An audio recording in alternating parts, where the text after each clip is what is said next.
Good morning. Good morning. Hello, Morgan. I'm still breakfasting. Oh, yeah, no problem. So, yeah, hello, Amanda.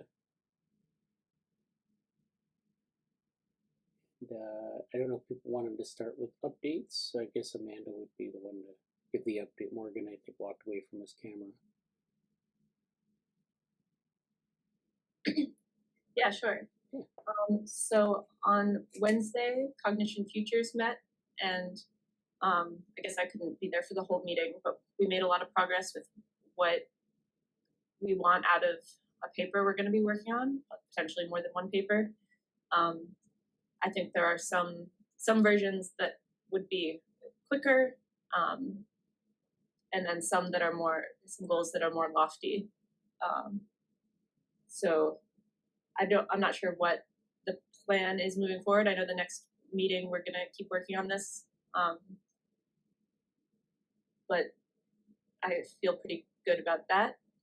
And then on Thursday, the Cybernetics reading group met. We talked about the same paper as we did in the previous meeting, a Baumgart and Levin paper about how relatively recent developments in like machine studies, so like computer science, machine learning, there are previous conceptions of like what a machine is aren't so applicable. So previous distinctives between machines and life maybe are blurred. So I think the next meeting of that will be next week, and we'll try to finish that paper. I know we haven't gotten very far, but I think we should try to finish so we can move on. Yeah, I think that's about it. All right, that's great. Yeah, that was those were two good meetings this week. So yeah, I think we're making some progress on the Wednesday meeting, and the Thursday meeting. We're getting some good stuff, and we're I think tying it back to what we were doing with Nora Wiener and the book that we covered last fall. So I think that's good. Later I'll talk about, I don't know if we went over this in the Saturday meeting, but we had some points from the cybernetics group, and I made an outline of that as well. So that's something else to cover. Cool. But yeah, I think the paper overview in Cognition Futures, being able to do some sort of, and we don't necessarily want it to just be like a recap of what we've done, because that's not really something people would necessarily be interested in. It has some sort of structure to it, some argumentation or some method that we use to sort of say, this is a path forward for cognitive science. So, I mean, there are a lot of ways. We talked about how to approach that, and I think, I think that's probably the best way, but I guess just keep working on it and see where it goes. Mm-hmm. I feel like if each of us just kind of starts writing, and anything that's written will end up being relevant to at least some paper that would be worth pursuing. Right. Yeah. I do have to go at like 11:15, 11:30 today. What was that? I have to leave at a little after 11 today. Okay. 11:30. Okay, well, I guess Morgan's got disconnected, so hopefully he'll be back in soon. So I'll go over a couple things. So this week, our DevoWorm meeting, there he is. Hello. Sorry. It's okay. I'm having connectivity problems. Oh, yeah. Yeah, so our DevoWorm meeting this week, we did a number, Richard Gordon did a presentation on some of the image processing work he was working on. He's trying to develop an algorithm to segment CT images by sort of putting a series of lines across the image and then in painting between those lines and finding, structure in the image. So we were talking about that method, how it might be improved by machine learning or maybe not. And then, we talked about some things that another one of our people in the group are interested in doing. He kind of prepared an outline. He's actually interested in doing things at the intersection of artificial neural networks and biological neural networks. So that's something we've been interested in this group, but also in DevoWorm in the past. So hopefully, we can get some good things going there as well, and maybe some crossover. And it's still kind of early days for that. Then we have, I know it's really early in the year, but Google Summer of Code projects. I've been thinking about, which ones to sort of select for this year. So if you're interested in that, stay tuned. That's coming soon. We're not quite at the stage of getting those projects out and ready for people to look at and say, I want to do this. But we'll probably be doing that pretty soon. So, okay. Yeah, and those are our 3 meetings this week. We haven't done a open source meeting in a while, but we may pick that back up closer to the summer on a regular basis. Still, if people want to meet about open source topics, we can set up a time to do some sort of meeting on it. I just don't have, I don't really have a set meeting for this part of the year. So that's great. All right, so let's see. I'm going to get into our Slack review. I want to kind of cover one of the channels,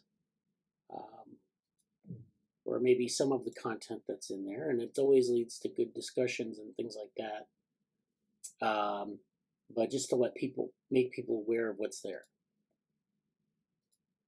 So our Neuroscience Networks channel, which is, of course, this is something that Morgan contributes to frequently. We have some other contributors as well. That Amanda's contributed some things. So this and Hussein. So this is something that we kind of collect papers on network science. Network science stuff related to neuroscience. We have a network science channel that's specific to network science. So we have a lot of things on just applying network science to different problems, graph theory, graph neural networks, and other things like that. But neuroscience networks is specific to neuroscience and imaging nervous systems. And a lot of it is, neuroimaging related because, you're building a network from neuroimages, I guess. But we also have some connectome things in here too. So we have a couple, let's start at December 7th. That's probably a good place to go back to and sort of go forward from. So this is December 7th. Morgan posted something. Actually, he was pointing this to Hussein. This is a kick-ass paper from Griffith's lab on TMS EEG computational modeling. So this paper is TMS-evoked responses are driven by recurrent large-scale network dynamics. And this is just kind of talks about building a network and then using TMS, in that loop. So they're building a computational model of the brain, the connections, and then they're using TMS in that, and they're trying to sort of figure out what it's doing when you stimulate parts of the brain. So this whole brain computational modeling, incorporating novel ML-based parameter estimation techniques. So they use some machine learning related techniques, reveals how transcranial magnetic stimulation, or TMS, evoked. So these are evoked brain responses from a TMS stimulation. So it's a magnetic stimulation at low power, are driven at earlier time points by local echoes of the external stimulus. So this is like some of the stuff that we've talked about with respect to continuous cognition. And if you have like a stimulus and you continue to have that stimulus, does your brain just, respond in a linear fashion, or is there something else going on? The dynamics are a little bit more complex. So this is all kind of, this kind of gives us some indications from across the connectome.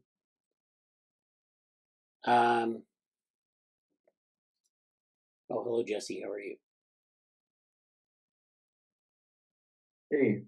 Hi. Okay, so this Morgan posted this criticaloscillations.org. This is the Paulville lab at the University of Glasgow, and this is talking about their work. This is one of their articles, Critical Like Brain Dynamics and a Continuum from Second to First Order Phase Transition. So they're doing this brain criticality type stuff and other things like that.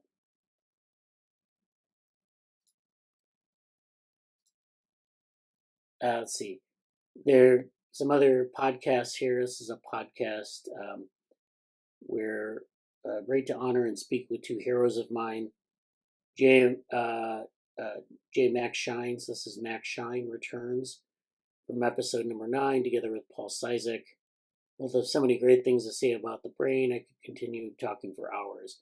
This is, I think it's called the Stim Brains podcast or something, number 45. So this is on X, where they kind of talk to these two neuroscientists, and it's interesting.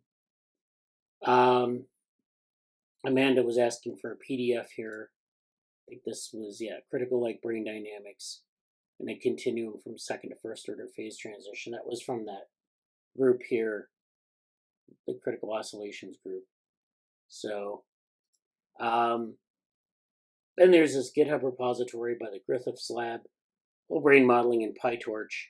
So this is again, modeling the brain at the network level, but using a specific set of tools to do it. In this case, PyTorch. So this is the repository.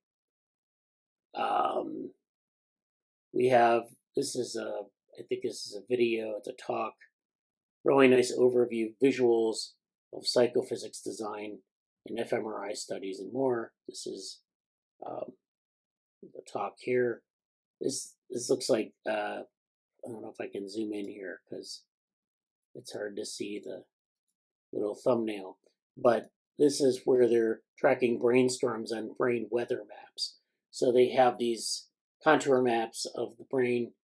They have this temporal resolution and spatial resolution, and they're able to capture activity as it's moving around the brain in a manner similar to how we might put together a weather map. So it's interesting work.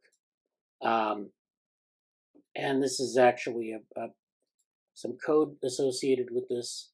So this is Brain Decodes Deep Nets. This is the work here is, I don't know if this is by the same group or not, but this is the associated talk, I guess, where they talk about the brain being hierarchical. And so they're able to take different sets of neuroimages, segment them, and put them into this model. So brain is massive, deep nets are massive.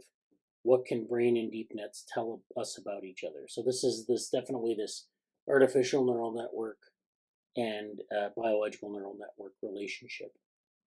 So this is a paper website. People have done this with papers where they make a website for the paper, especially if it's a big paper. This paper is Brain Decodes Deep Nets.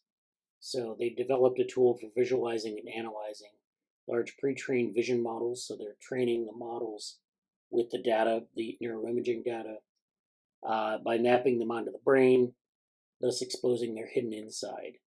And so they're mapping these pre-trained vision models onto the brain and exposing the hidden inside.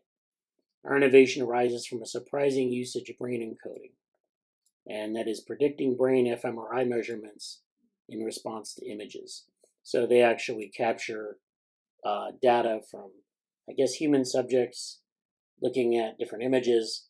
They get the brain measurements, and then they use the model to predict those the fMRI activity from a set of images. So that's how they're mapping it onto the brain. They're mapping that activity onto the brain, onto an artificial model, and then it's supposed to respond in a similar way to the brain, given all the different images that exist. We report 2 findings.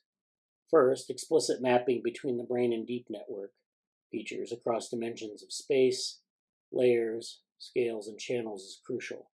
So this is at different levels of the brain or scales of the brain. This mapping method, factortopy, is plug and play for any deep network. With it, one can paint a picture of the network onto the brain, literally. Second, our visualization shows how different training methods matter. They lead to remarkable differences in hierarchical organization and scaling behavior, growing with more data or network capacity. It also provides insights into fine-tuning, namely how can pre-trained models change when adapting to small data sets. So, we have this issue, pre-trained models, we usually need a lot of data to get a model going. Sometimes you have methods for smaller data sets where maybe you don't get all the information. And so this is a secondary issue about fine-tuning a model. Our method is practical. Only 3,000 images are enough to learn a network-to-brain mapping. So you have a network in the brain, you have an artificial neural network, and it's being exposed to these images, and it has to give a response that's similar. And so they can do that in a very small number of images. This is like visual images, not any sort of data from the brain. So this is an interesting approach. Definitely in that ANN BNN space.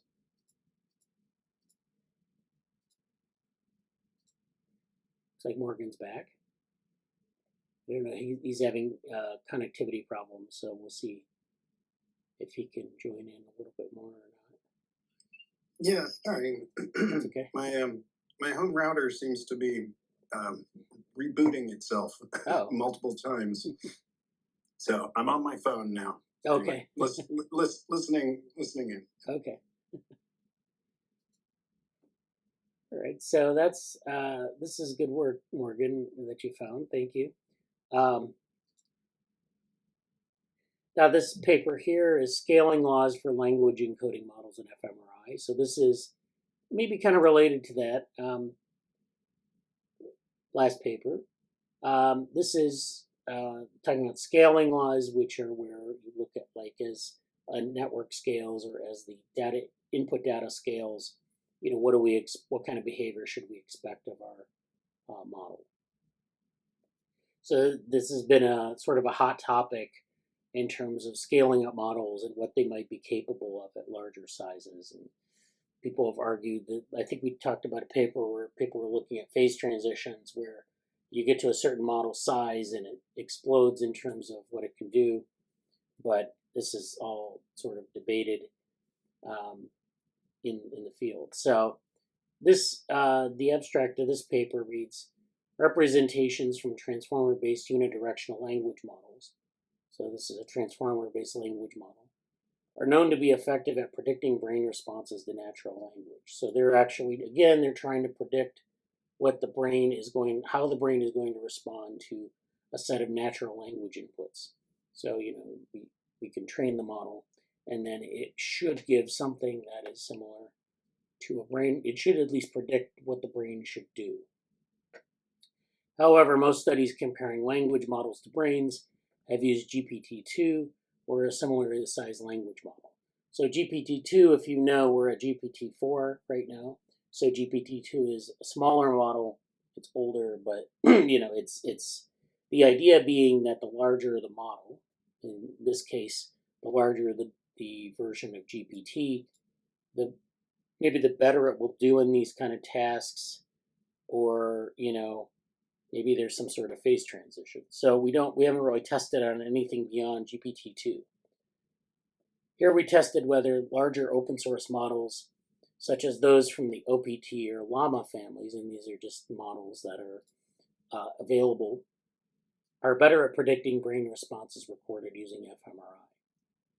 So these are different models.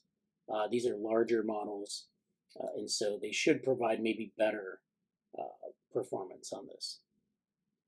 Mirroring scaling results from other contexts, we found that brain prediction performance scales logarithmically with model size from 125M to 30B, which is the 125 million to 30 billion parameter models. So we're talking about like looking at models of different sizes, and it's usually the number of parameters that we use to characterize the size of the model. And so what they'll do is they'll test it at different sizes, number of parameters, and they'll look at how the performance scales. And so they found the brain prediction performance scales logarithmically, which means that it starts going up linearly and then tails off and sort of settles into a more dampened regime. And that's, for these different model sizes. So as we get larger, we don't necessarily always get a correspondingly bigger response. With about 15% increased encoding performance is measured by correlation with a held-out test set across 3 subjects. Similar logarithmic behavior was observed when scaling the size of the fMRI training set. So, the parameters are one way to measure it. You can also scale the size of the training set to see how that does in terms of performance as well. We also characterize scaling for acoustic encoding models that use Hubert, WaveLM, and Whisper, but we found comparable improvements with model size. So again, we're finding some improvement for model size, but it doesn't always hold that, like, if we make them ridiculously large, that they'll be ridiculously better. A noise ceiling analysis of these large high-performance encoding models, which are these 3 here, showed that performance is nearing the theoretical maximum for brain areas such as the precuneus and higher auditory cortex. So they map the brain to a neural network or a language model. They then run the language model at different sizes, and then they get an answer. They get some level of performance, and so they're actually able to sort of reach a theoretical maximum, and it's not as we might imagine. If you're mapping it to the brain, you're not going to get endless improvements in performance. The brain is maybe kind of already sort of maximally efficient in some of this processing. So some of these areas we've reached a theoretical maximum for. These results suggest that increasing scale in both models and data will yield incredibly effective models of language processing in the brain, enabling better scientific understanding as well as applications such as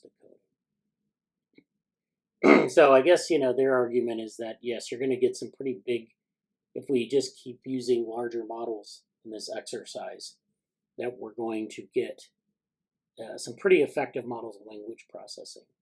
And so, that's great. That's exciting work. I don't know if they have any additional figures or information in the article. Let's see what they have.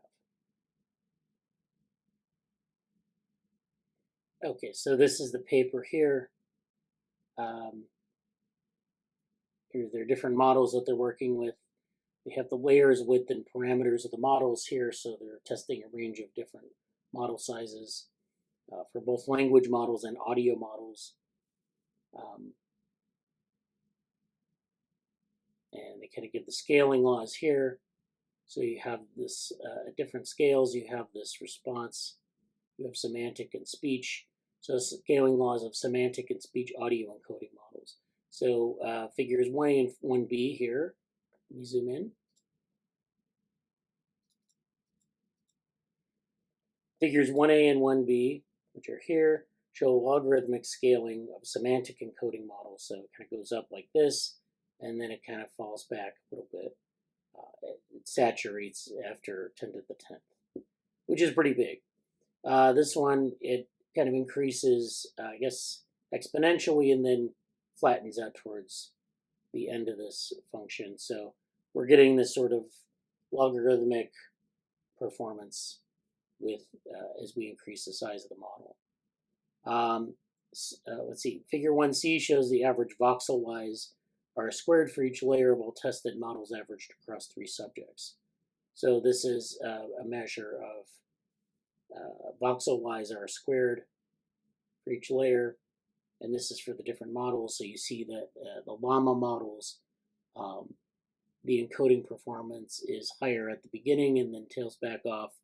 Some of the other models suffer at this low, at the lower numbers, but the higher numbers, they all kind of converge, except for one of the OPT models. But that's just showing a comparison across models. 1D, 1E, and 1F, which are down here, show analogous results for speech-audio models. So it's basically similar performance for speech-audio models. I mean, there's some variation there, but basically, we have semantic and speech-audio. They're extracting the same types of features, and which is probably a good thing if you want a multimodal model, for example. And so that's what they've got there. And this is talking about large-scale encoding models. So this is the performance of an encoding model built using OPT330B on 20 hours of training data from a single subject. So this is using 20 hours of training data for an N of 1. They're building this model where they have different voxels that have different responses. So if you look at this brain network, basically you have different voxels from different parts of the brain. This is sort of the brain folded out, so like the different hemispheres, you have these different voxels and they have a response. So this trace here is the z-squared response, which just means it's plus or minus some mean or median, and they just kind of measure it across there. And then this is the function that they use to characterize that voxel in that region of the brain. So this is the performance of an encoding model built using OPT30B on 20 hours of training data. Surrounding plots showed model predictions red. This is the encoding performance, this bar here. In these functions in this trace, the model predictions are in red, so you see the red hue inside of this trace. In each case, that's the predicted performance by the model, so it's smoothed out relative to the data that's been collected, and then against the average response, which is this black line. So the averaged response, of course, is noisier than the predicted response. But you can see that they match up in terms of amplitude pretty well. So, they're kind of bouncing around. You don't see any large gaps. Of course, we're not looking at it very carefully, but the idea is that they basically are behaving in the same way. And so, well-predicted voxels from fusiform area, which is FBA, which is in here, let's see, clockwise from bottom left, so this is going from this way around. So this one here is fusiform body area, which is FBA. This one is from Broca's area, which is here, so fusiform body area is here, Broca's area is here, that's this figure. This is precuneus. Prefrontal cortex is over here, and then this is secondary audio cortex. So you see they've gotten it from a range of areas of the brain, and they're characterizing it. The functions, of course, are different because different parts of the brain network are doing different things. So that was a nice paper. Thank you for putting that in there, Morgan. This is another video. This is Anton Arkhipov, and this is biorealistic multiscale modeling of cortical circuits.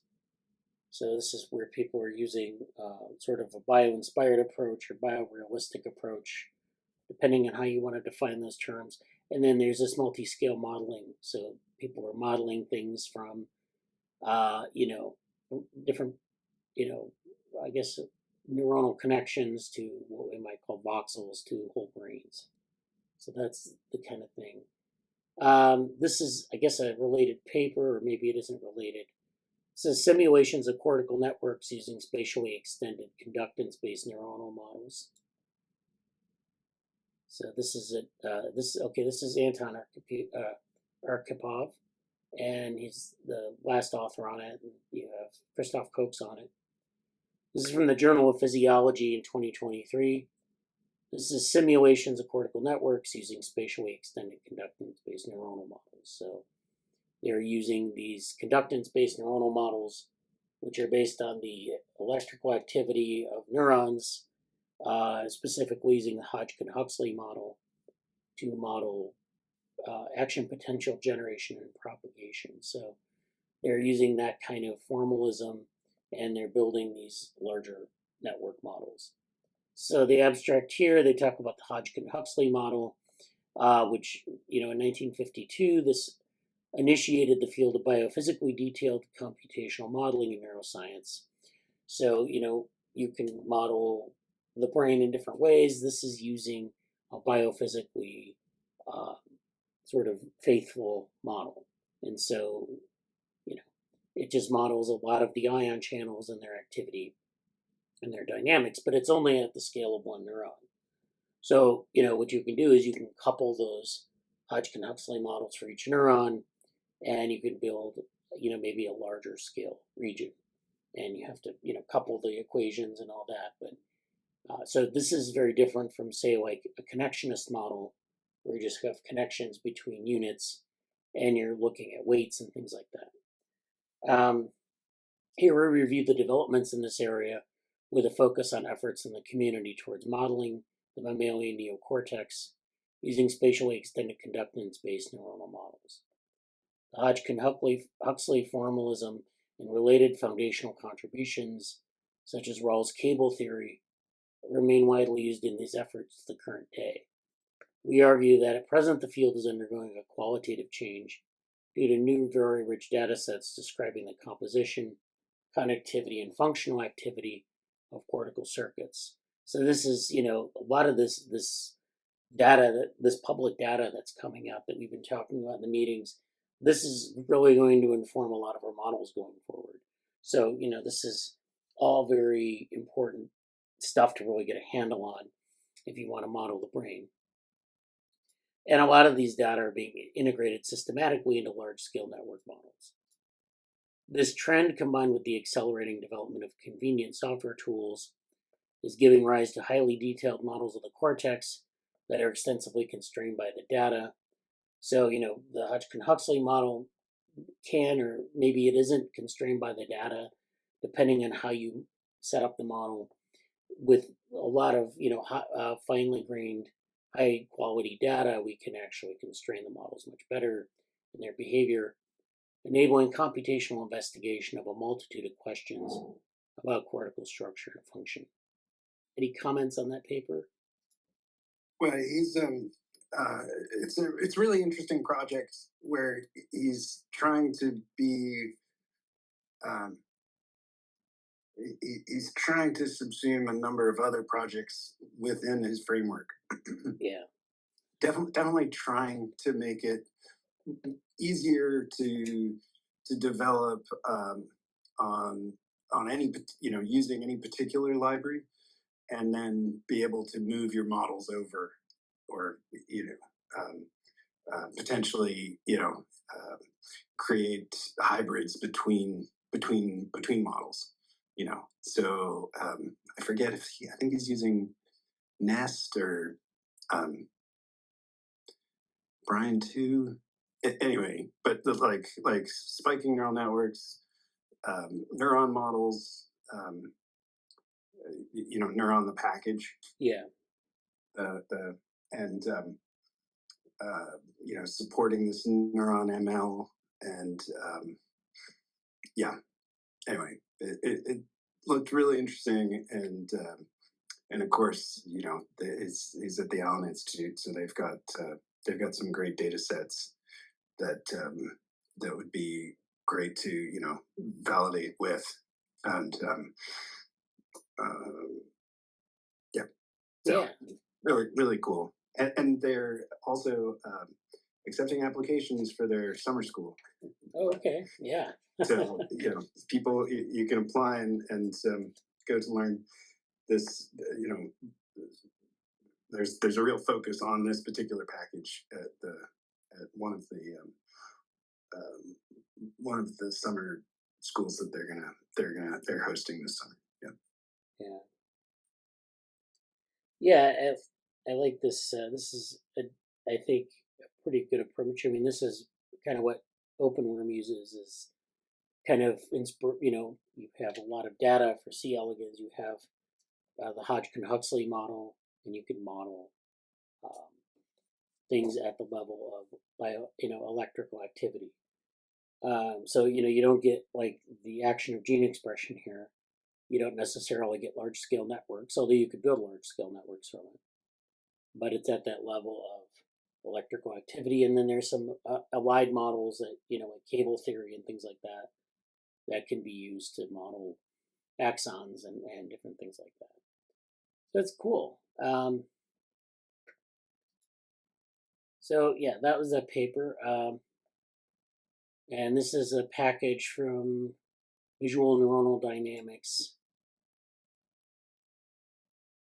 So this is actually the theoretical and computational biophysics group at UIUC. This is a neuronal visualization program for displaying, animating, and analyzing Sonata format neural models.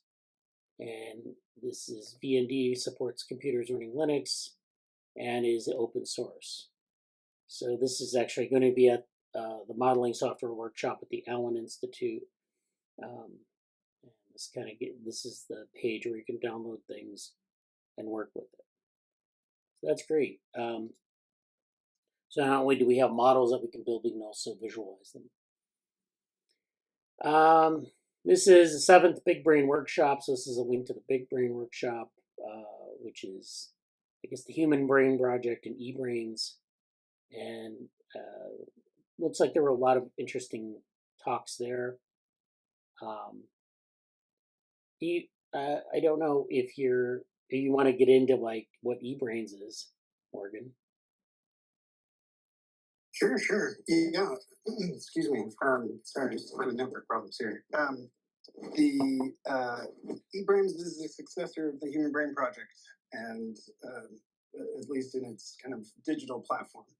So this is taken over, or again, this is kind of the server that you can log into and access what used to be the the pillars of the Human Brain Project.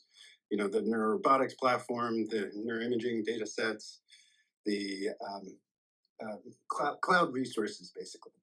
So atlases, data sets, and simulation, to some degree, simulation and analysis tools.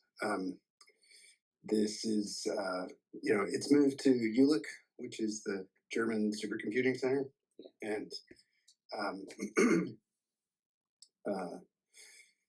there should be. I can't actually. My whole network is down. Oh yeah. Yeah, there should be a video, relatively recent. I want to say more like 6-8 months from Katrin Amonts describing the future of Human Brain Project and basically talking about eBrains. So get it from the horse's mouth, so to speak. Yeah. And they did just. I saw, and I think I posted this, or maybe it was in NerdTechX, but they got a big funding, additional funding round from the EU. So they're still they are still funded. The Human Brain Project ended. I forget when now. But anyway, this is what takes over, and although that is to say, that's not to say that Blue Brain Project has ended or there's still an active, Geneva Lausanne group working on tools and data sets and things like that too. Well, that's great. Yeah, glad to hear that they've been doing all this work. And again, this is the same thing with the last example from the Allen Institute, is that you have all these high quality data sets, and then the challenge is to model them using some modeling tools, of course, but to figure out how you want to use them. So to build models on top of that. And so, people are always interested in different aspects of the brain, whether they're interested in like large scale networks or how neurons work. And, we're coming to a point where we can not only build very large scale comprehensive models, but gain insights from those smaller parts as well. We talked about I think it was on Thursday maybe, where, you have these grand theories of everything, right? And you can think of like this exercise as like a grand theory of the brain versus maybe some smaller theories of the brain. So if I take some data sets and I work with them, what's my aim? What's my goal? Is my goal to like make a grand sort of set of pronouncements about how the brain works as a whole? Or can I just answer smaller, theoretical questions or develop smaller theoretical questions about, what's happening in different regions of the brain? So like we saw with the large language models in the brain, in the language network in the brain, how would we take, like, say, some data both from the brain and, train it with some visual images and then, map that to sort of a model of that network. So like what's going on in each region, generally speaking, and can we, make predictions from that? I think that, there are a lot of possibilities, really. Maybe one of the things we do need, though, is like a guiding principle for how a lot of this relates to theory building in neuroscience, because we don't really have that, especially connected to, like a lot of data-driven models. So, this is fun times ahead here. So yeah, another video from the Big Brain Workshop. This was a nice event. You should definitely check out some of the things that people had there. So this is a paper, this bioarchives paper. Spiraling waves are everywhere in cortex. They mirror each other across long distances in hemispheres and are coordinated with subcortical spiking. The brain is telling us how it works. This is Earl Miller on LinkedIn. This is a related talk, the Neuroscience and Philosophy Salon, on spikes, local field potentials, and waves. Brain-wide topographic coordination of traveling spiral waves. So this is I think we talked about this paper before, so I'm not sure if this is a different paper, though. I think there was a paper on traveling waves or spiral waves in the brain that we talked about previously. Yeah, it's certainly following a theme, and somewhat relates to some papers that Amanda and I were looking at. But very interesting. And speaking of Earl Miller, he's got a new he's got a paper that just came out that is very interesting. Non-human primates. Again, I'll try and post it on Slack if I can get my network back up here. Yeah. But January 18th, if you check his Twitter feed, he's got something about it. All right. Yeah. He's talking about a dependence on cortical depth and neural oscillations, like the layer depth relationships. Anyway, sorry. Yeah. I'll try and find it. All right. But this is also really of interest too, and and has a lot to do with this is more like spatial waves. Okay. Yeah. Yeah. So this is a paper. So let's see. The abstract reads: traveling waves of activity are a prevalent phenomenon within neural networks of diverse brain regions and species. So we see this across species, across regions and have been implicated in myriad brain functions, including sensory perception, memory, spatial navigation, and motor control. So we see this across brain areas, across species, and across like functional things. I don't want to call them modules, but like basically when you measure an animal doing something, you observe them. However, the anatomical basis for these waves and whether they are locally confined versus distributed across the brain remains unclear. So whether they're in these local regions or they're, like something that coordinates a network across nodes in the network. Here we use cortex-wide imaging and large-scale electrophysiology in awake mice to reveal the organization of traveling waves across spatial scales. Traveling waves form spiral patterns predominantly centered on somatosensory cortex. Strikingly, the local axonal architecture of neurons in sensory cortex exhibited a matching circular arrangement. So this is axonal architecture in sensory cortex, and they can measure these, in this way. At the cortex-wide scale, these spiral waves are mirrored between hemispheres and between sensory and motor cortex, reflecting topographic long-range axons. So they're actually looking at the axons, and they're looking at their orientation, and they're looking at how they form circuits, and they're this sets up activity, and so they're able to do this. I'm not going to get into the paper, but they have the details in the paper. Finally, at the brain-wide scale, cortical spiral waves were coordinated with subcortical spiking patterns in the thalamus, striatum, and midbrain. So we have these cortical spiral waves that are coordinated with subcortical patterns. We talked about this relationship between the cortex and the subcortical regions in that shallow brain hypothesis paper last year sometime, if you remember that. And they're basically making the point that subcortical regions play a very important role in cognition. So we think of neocortex as being like sort of the home of cognition, what gets all the fame. But then there are these other structures in the subcortical regions that also are very much involved in these networks.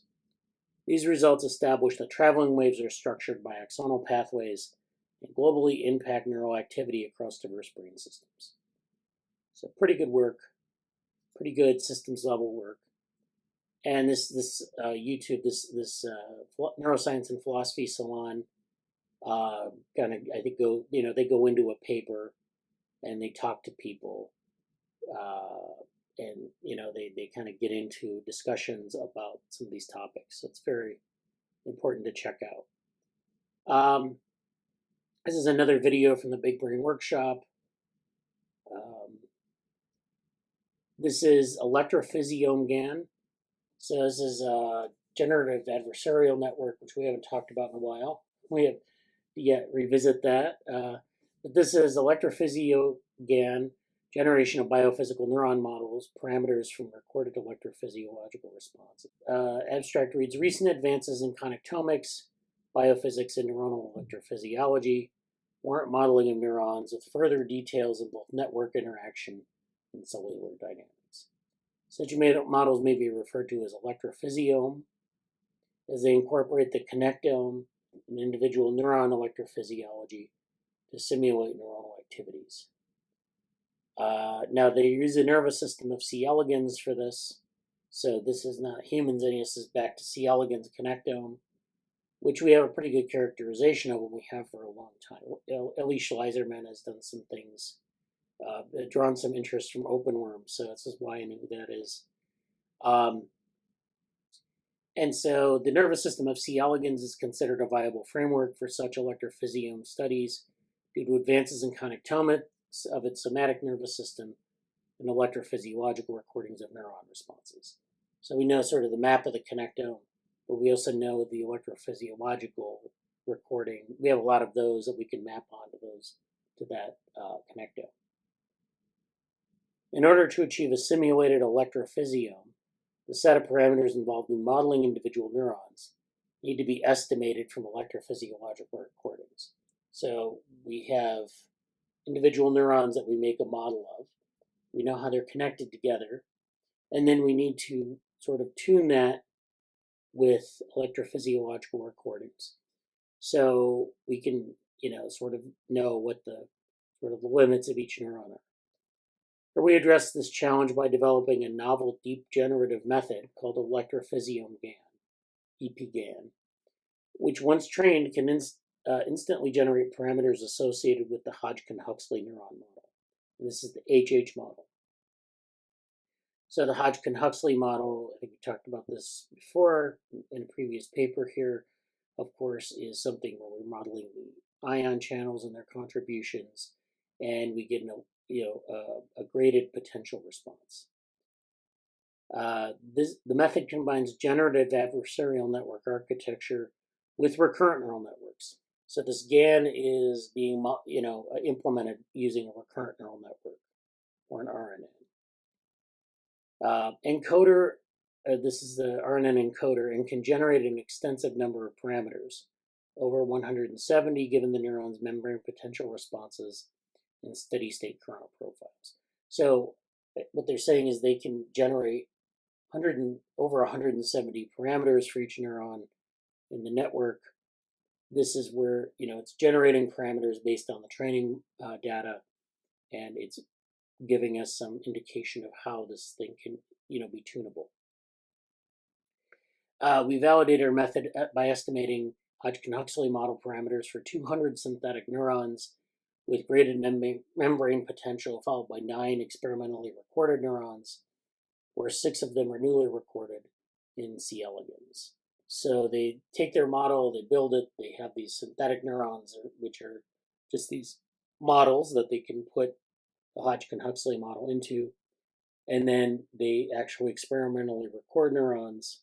And in C. elegans connectome, each cell has sort of a known behavior. It's known to be in a circuit that does something. So it's they're much better characterized than, say, a lot of your average neocortical neurons in a mammal. So we, in mammals, we typically take a region. We'll take like a voxel, which includes a large number of neurons, or we'll take like a small region where we can get the average activity.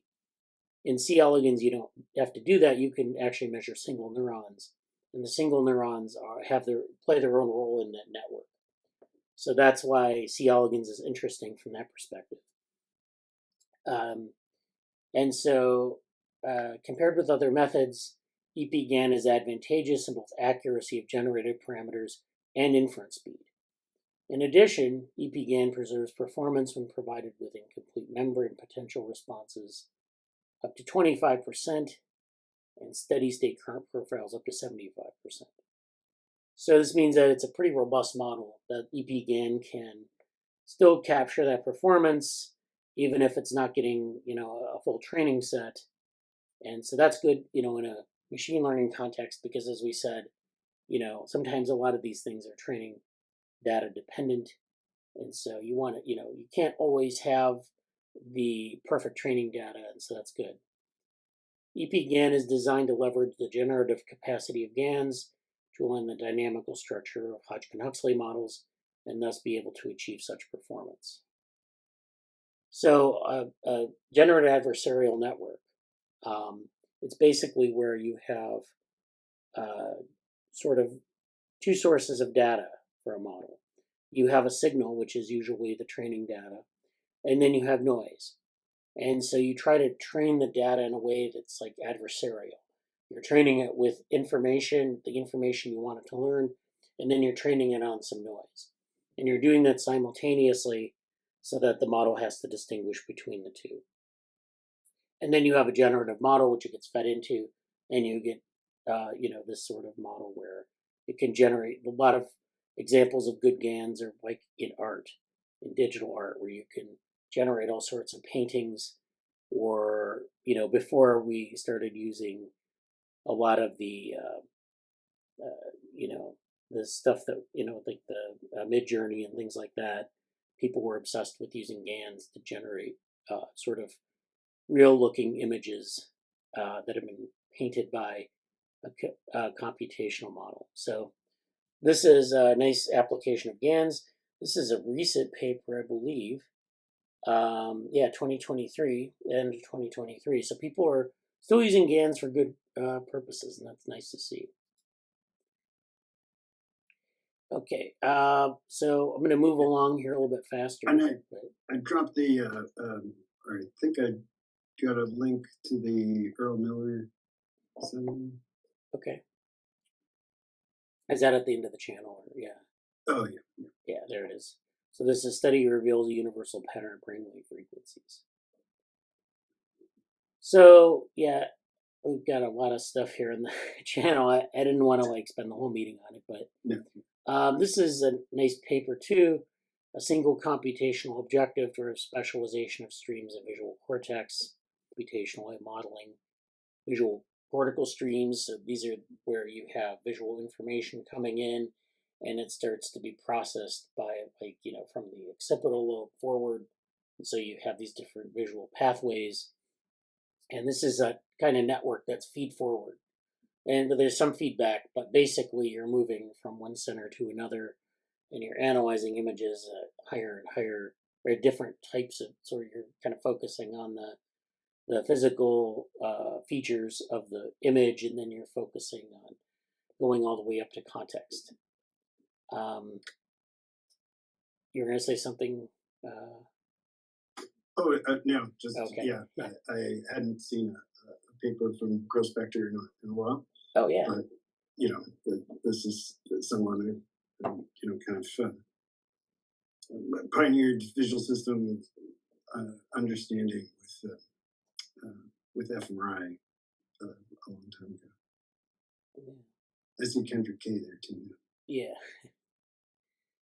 So human visual cortex is organized into dorsal, lateral, and ventral streams. So these are these streams that they talk about in the literature, where you move from one center to another forward, and you get different. These streams are different, extracting different properties out of a visual image. So they've done a lot of characterization of this in the brain.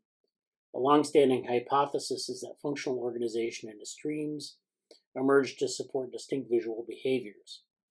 Here we use a neural network-based computational model and a massive fMRI dataset to test how visual streams emerge. We find that models trained for stream-specific visual behaviors, so those that are trained on, you kind of have one model per stream. So you would have a model for the dorsal stream, one for the lateral stream, one for the ventral stream. Poorly captured neural responses in organization. So that's, if you just use any one stream, it's not, the idea, there's sort of a hypothesis that said you have different streams in there for different behaviors. So one set of behaviors might rely on dorsal stream, one might rely on ventral stream, and so forth. But then we find that that's not really a very good, it really poorly captures neural responses in organization. If you use a neural network model to sort of approximate this process in isolation. Instead, a self-supervised topographic deep artificial neural network, which encourages nearby units to respond similarly, successfully predicts neural responses, spatial segregation, and functional differentiation across streams. These findings challenge the prevailing view that streams evolved to separately support different behaviors, and suggest instead that functional organization arises from a single principle, balancing general representation learning with local spatial constraints. I think it's a pretty good outcome, and I think it's a nice way to show how these computational models can support, hypothesis testing and theory building, and making statements about the brain and testing different ideas that you have that you may not be able to test in an experimental setting. Okay. So yeah, we have a number of different things here. This is arousal as a universal embedding for spatiotemporal brain dynamics. This is kind of an interesting paper. Talk. Go ahead. Yeah, there's data there from mice, but this is also Amanda pointed out this is also the first author in an fMRI paper with Rakel's group at Washington University, and yeah, really interesting stuff. And in the Paris group, there's yeah, cool. Amanda says she listened to about half of it, and Oh, sorry, I was responding to Jesse's question that I just saw. oh, All of the arousal universal embedding talk. It was very interesting. oh, the Voros, yeah, okay, yeah. Well, hopefully we'll talk about the Varela podcast too. Yeah. The use here of pupil dilation as a surrogate measure of arousal is interesting, and it's something that we're talking about trying to do with the Child Mind Institute data. Okay.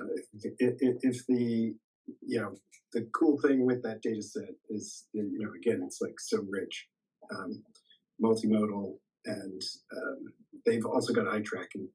So if the eye tracking is accurate enough and we can get the pupil dilation, yeah, well, this would be the perfect thing.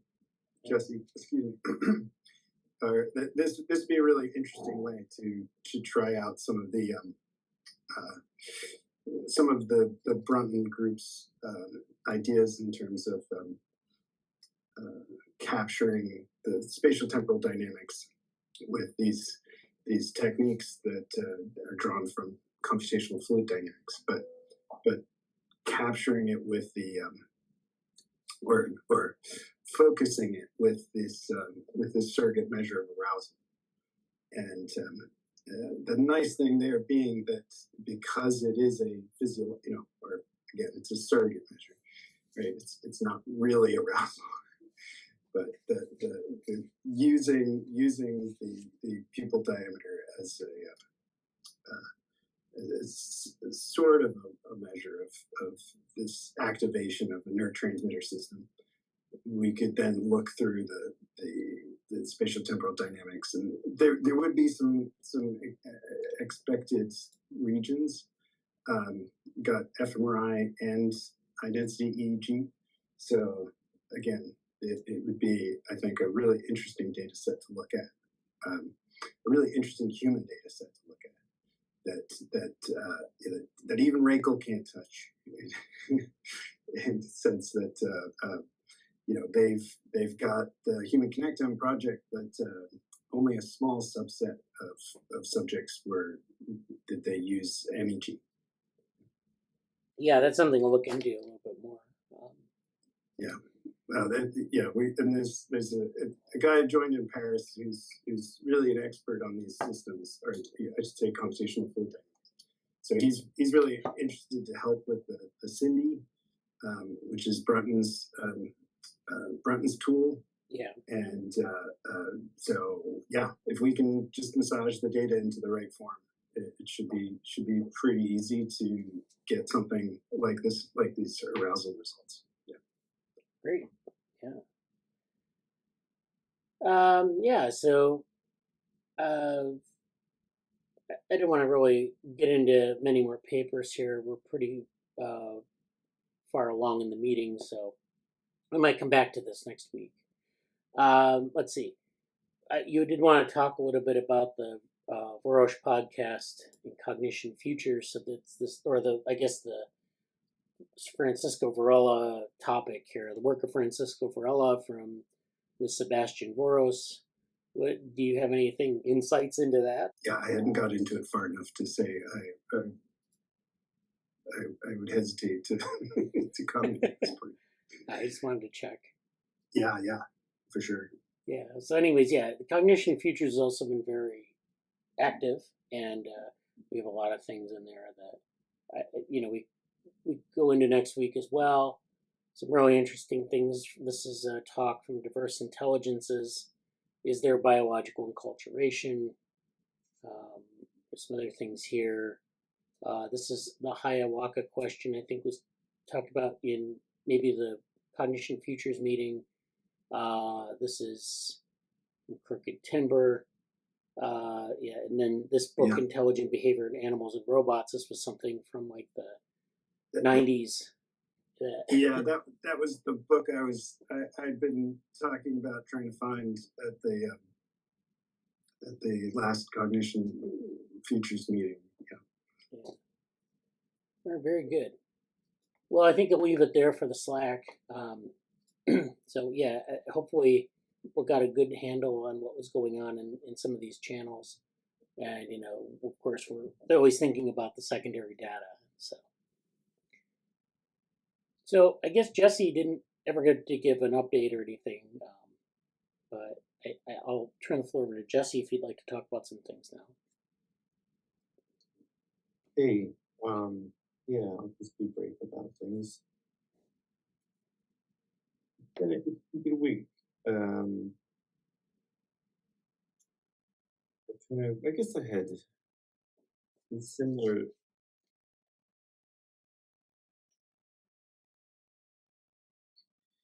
Cognition Future was good.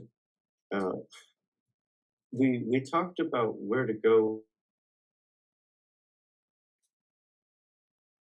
What I initially presented sort of got put for directions about.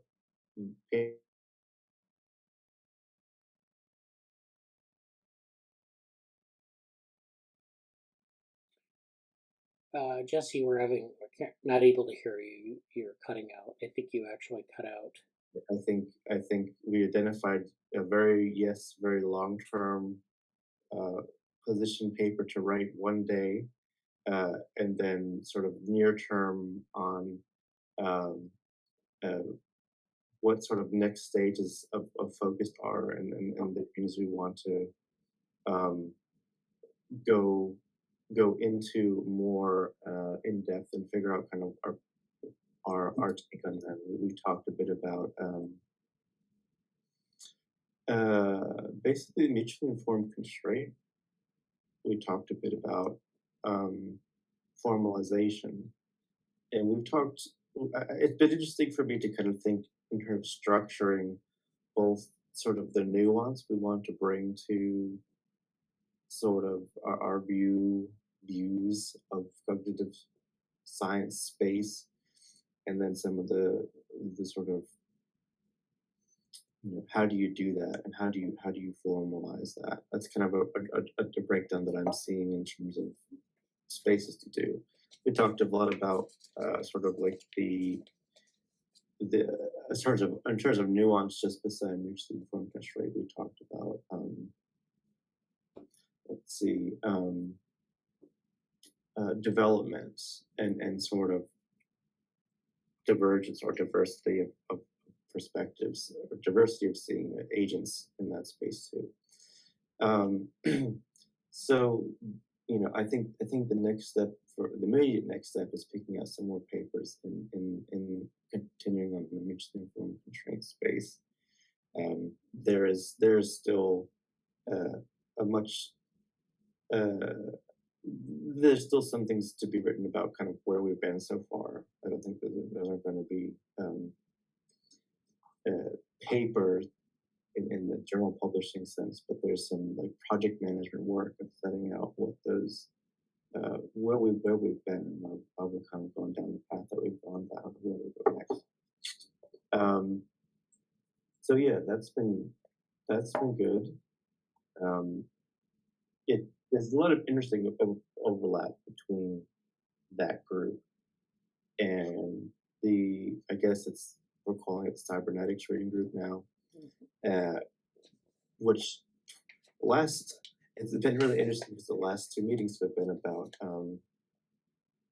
the Levin paper. They've been about the Levin and Bankard paper about living things and machines, and we've really taken quite a deep dive into that, which I've really appreciated, and has been influencing some of my other thoughts around it. The living things, I was just notified by Siri that Siri can't help me with that, whatever it is. So I guess Siri can't help the fact that we're just so interested in taking a deep dive into that. But it's really interesting both in terms of the reading group and then having this sort of offset discussion about like cybernetics as a formalization, or not a formalization, but as a, I don't know, a a a a theory or an approach, and then having it the way that it's grounded with like Levin's work, which is sort of like in the biological space, sort of engineering space. We had nice discussions about what we think about the anatomical compiler, and then Levin's sort of uh, aspiration towards something that can sort of generate that kind of a thing. And but I think what's been really interesting for me this week overall kind of blends cognition future stuff and the cybernetics group, which is currently focused on the Levin paper. One other thing about the Levin paper, for those who haven't seen it, and I would bring it up, but it's not really easy for me to do right now, is the paper's basically, we've talked about its three aims last time. We talked about, it kind of wants to make new language. It wants to introduce some nuance in certain ways. And it basically said, hey, we'd like to consider maybe making new fields, something like embodied computation that maybe looks at things in a slightly different way. And I've been thinking a bit about that alongside of, I guess, I had a very, very, very light meeting of like the DSM project. We didn't really do anything much. Like we haven't had any official movement on that really this week, outside of the fact that the Mind Fixtures book arrived. The one and we did a discussion about that, and I haven't read much of it yet, but it's been a really interesting book. Mind Fixtures is a book by Anne Harrington or something like that, and it's a history. The subtitle is something like psychiatry's quest or attempt for like the biological causes of mental illness.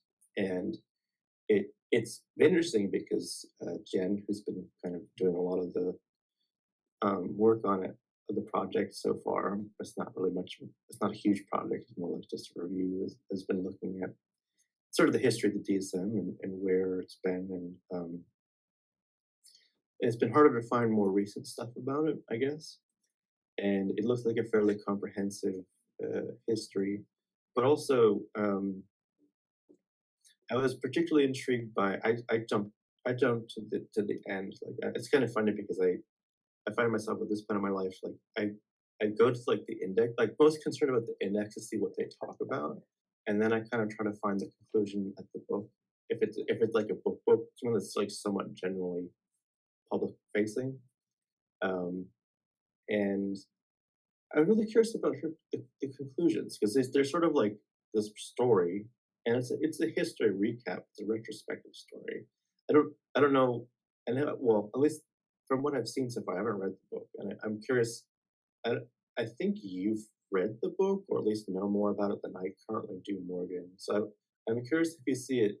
I also saw I did a little bit of look for like reviews of it and saw one or two critical reviews that kind of made certain points. And I'm curious, Morgan, if you know enough, maybe you don't.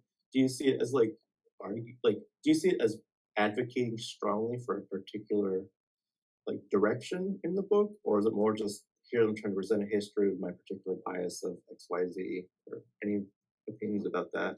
Yeah, no, I certainly felt that it was very unbiased, and didn't seem to have I believe, am I right in thinking that she's kind of a history of science person? Right. Like again, didn't seem like somebody who had skin in the game, so to speak. Right. And I thought it was a great overview of kind of the forces in which these characters would come onto the stage, kind of every decade, and would be, leading the way. And it was just helpful to know kind of what propelled them onto the stage. What were the issues that were kind of the day, that were pushing, that we needed a new approach, because again, it's we talked about last time, like, this is, it's only in psychiatry where the Nobel Prizes haven't been rescinded, but they have been kind of like tried to be glossed over and hidden, in the sense of, like, just forget we give away those for various psychiatric treatments that are now considered barbaric, right? And so yeah, I again, I thought it was really useful. I'm sure that the people involved, especially with DSM, but even perhaps with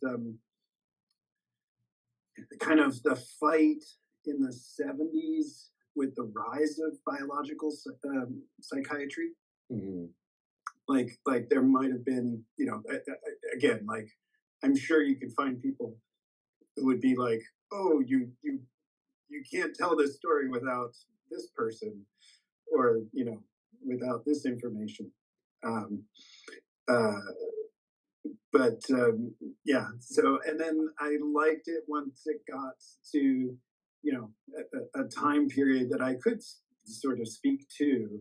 And again, like, I think it's interesting to see that when you've also, say, read Ed Bullmore's book on the and I always get it wrong, whether it's the inflamed brain or the inflamed mind. But Ed Bullmore's book, where he has this unique position of being a neuroimager and also somebody who really pioneered graph theoretic techniques in neuroscience, but was also an executive at a major pharmaceutical company. So so he could speak to, it confirmed some things, or it was nice to see that match up, in the sense of like, it kind of matched what he said as well. So Yeah. Like, further confirmation that, like, she just seemed to be kind of setting out, things that happened, right, and not necessarily had a particular point trying to make. But I've sent along a couple things, since you have said you're interested in DSM, I have sent along a couple things that have popped up in my feeds regarding the DSM, and and again, like, and nothing positive, unfortunately. Yeah, I mean, that fits with what I've gleaned from afar. I've really only truly read like a handful of pages. And I think I posted the New Yorker review. Oh yeah. Yeah, you can find it in Slack. I mean, that's one of the book reviews. Is it in like the I don't know which Slack it would be in this channel, but I think computational psychiatry. Okay, for no good reason, except it's got psychiatry in it. Okay. Yeah. But no, that's kind of, that fits with what I'm feeling so far, and it's glad. And Harrington is the Franklin O. Ford Professor of the History of Science, and faculty dean of the Forsmeiser House at Harvard. So, but I think of the sciences to have a history of, I think psychiatry is a really interesting one, because of what the problems that it has. It's really interesting because it's not a science, is kind of my point. Right. And it's a really interesting angle for pressures to make this, like, a lot of what we're dealing with, especially cognition. I think to me, at least in sort of like, you know how I didn't really like Quentin Tarantino's film for a long time because I'm like, why does he keep making the same movie over and over again?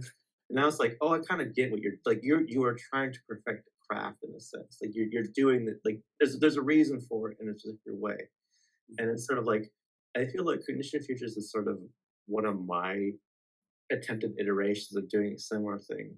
And to that end, I'm realizing in the process of doing that with this thing is like what we're dealing with in this space is trying to bring quote unquote science to these things that aren't like how do you bring science to parts of the human experience? And there's a lot of things to come into that, like the merits of biology, the merits of chemistry, the merits of physics, the merits of these things that we can do with these sort of other system analysis, like cybernetics, like dynamical system, like all these things that we're trying to do with like, trying to get towards a mutually informed constraint in the Verlian sense.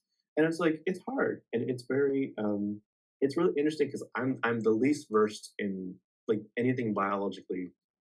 I don't have the biology background that pretty much anybody here has. And I feel like getting what was it like, to go through that in terms of this very particular merging point, melting pot between quote unquote psychiatry and then the biology of mental illness and what is it how that ties in with pharmacy and big pharma and all that, sure, but it's a tough thing. And what I'd like to really do one day is like compare and contrast sort of. There's a few trajectories that are kind of I'm pretty familiar with at a macro sense. One is the AI stuff, the histories or the the winters and summers. Like those are pretty okay. Like I get those things. I understand the Minsky effect. I understand the big hype in like linguistics and then the failed out and then what kind of what happened to cybernetics and kind of the deep learning boom that we're probably still in and now that stuff. I kind of get it from cognitive science a little bit, sort of the other side of the coin with a little bit more of the personal stuff. I don't quite know some of the things from like anthropology and those other spaces that are associated with hexagonal cognitive science, sure. But the biological side of things. I don't even know if I can say neuroscience yet, but like the biological side and how it fits the psychiatry thing is like another angle. And like the 70s, 80s boom in biology, I'm sure is tied to some other things that happening in like other parts of the scientific arena. But also it also feels different in certain ways, and I'm still feeling out what that is. So I guess for sure. Yeah. I don't know. That's an impromptu rap about some things that are kind of overlapping between all the groups. But I think it's really interesting to see. Even like I don't know if Anne Harrington has like spent a lot of time in like the biology space or not. Or do you know? But like no, I don't. But I just wanted to expand on something that you said there, which so one, I don't think I've said enough in terms of the book capturing the rise of psychotherapy, the rise and fall of psychotherapy. Mm-hmm. But super interesting to your point about the kind of the relationship of if you will, like artificial intelligence, cognitive science, and the metaphors, metaphors of the brain and metaphors of intelligence, and like being mirrored in psychiatry, or like it has that same thing where, again, like I mean, I joke about Center 17's, we're trying to make psychiatry into a branch of medicine, but you know, at the same time, they do need to try and capture some idea of what the mind is, right? And they're stealing from other disciplines, or you know, they're using these metaphors from other disciplines. And I just wanted to say something that I dropped a link in Cognition Futures to a talk that was a seminar series I follow at the University of Virginia, and really interesting professor talking about large language models, ostensibly about as it relates to biomedical data. But I think you see from his background that he's a digital, what did they call him? A digital humanist. Oh yeah, digital humanities. Yeah, and I think he had some really nice, he made some really nice distinctions about how many different things are kind of confounded in large language models. Mm-hmm. And I think it's helpful in terms of like we joke about people falling for, you know, the sentience of these large language models, but you know, there's something to be said for, you know, basically what happened in psychiatry with falling for the narrative of psychotherapy and its importance. And anyway, it's a really nice thread to follow in her book. Mm-hmm. You know, in terms of like what happened with psychotherapy. You know, again, I always try and point out to people, like, you know, Freud was a biologist first.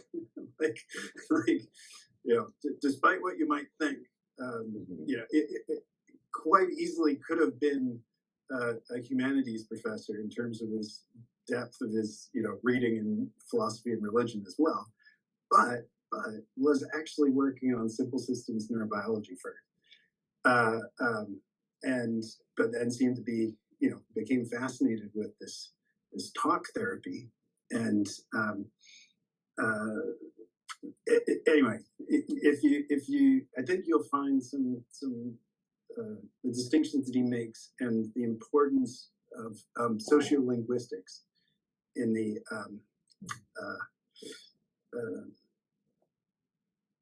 yeah, it would be, I think it would be really interesting to talk about how that relates to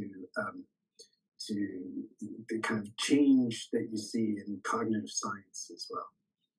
That you know, because again, like Carl Pribram would tell me these stories about, you know, the 60s and you know, like machines and machine metaphors taking over, and what they were trying to do with cognitive science, but yeah, that's well, I've lost the thread here, but yeah, it would be, I think, yeah, really interesting to I think that's going to be an area that, like, I eventually get into a bit, to kind of just wrap up the discussion on this. I'm sure I know we want to move on to other things. I really am looking forward to getting deeper into the book. I appreciate it all fits with her, and like I asked about Harrington's background because I did seem like she wasn't just sort of, you know, it wasn't her first foray into this space by any means. So I was kind of curious about that, and I've seen a lot of things there. I did see the thing you mentioned in the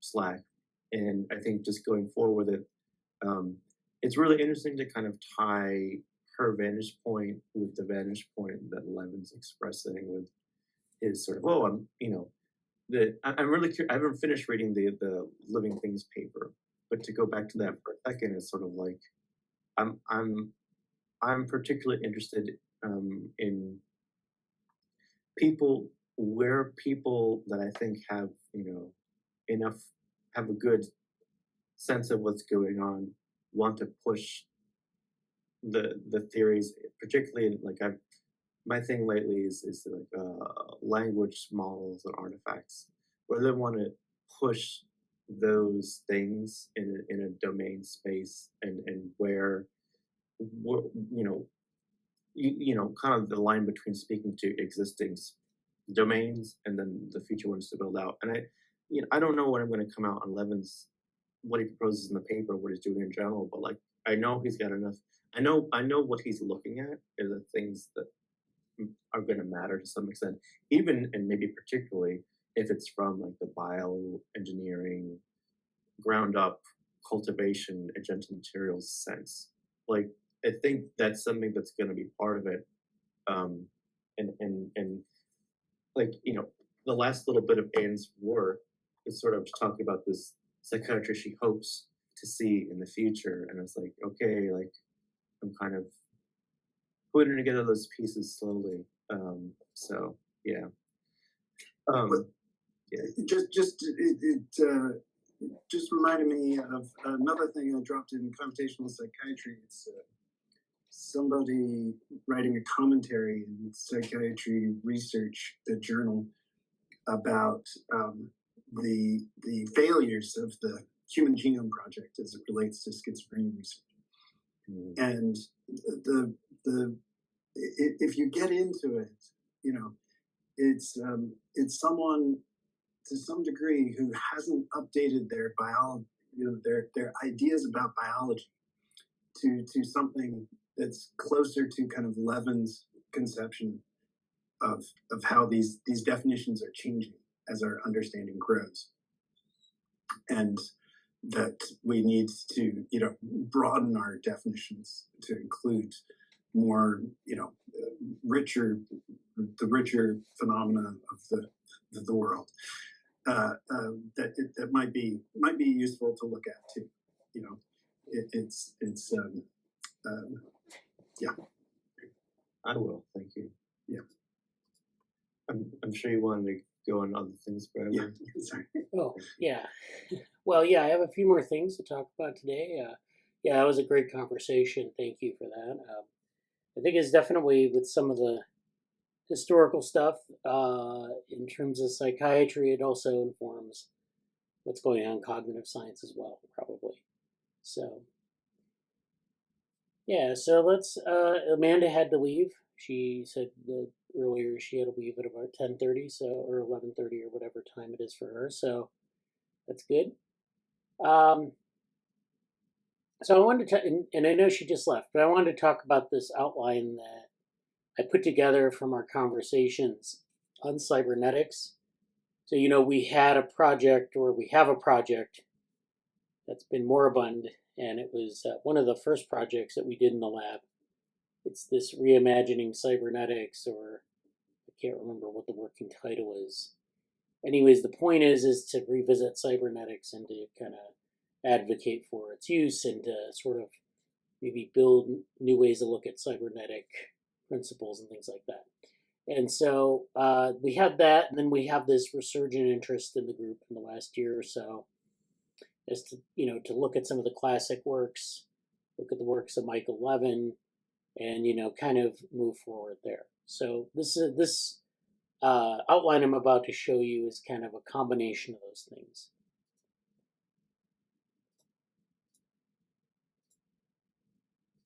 Okay, so here's the outline. This is 7 points of the new cybernetics. That's the working title, and we have our 4 authors here. So this is just kind of taking the notes that, you know, we've been talking about recently, but also going back to some of those other things and kind of thinking about how some of these things have been formalized and, you know, organized. So the first one is this, you know, this would be like a paper where we'd kind of walk through some of these issues. I think there are 3 things right now. So I identified network features is the first one. And this, you know, involves the types of network features of a cybernetic model. So, you know, one thing that we do a lot of, we know we draw like feedback loops and feed forward components. And those are basically directed graphs with bidirectional connections.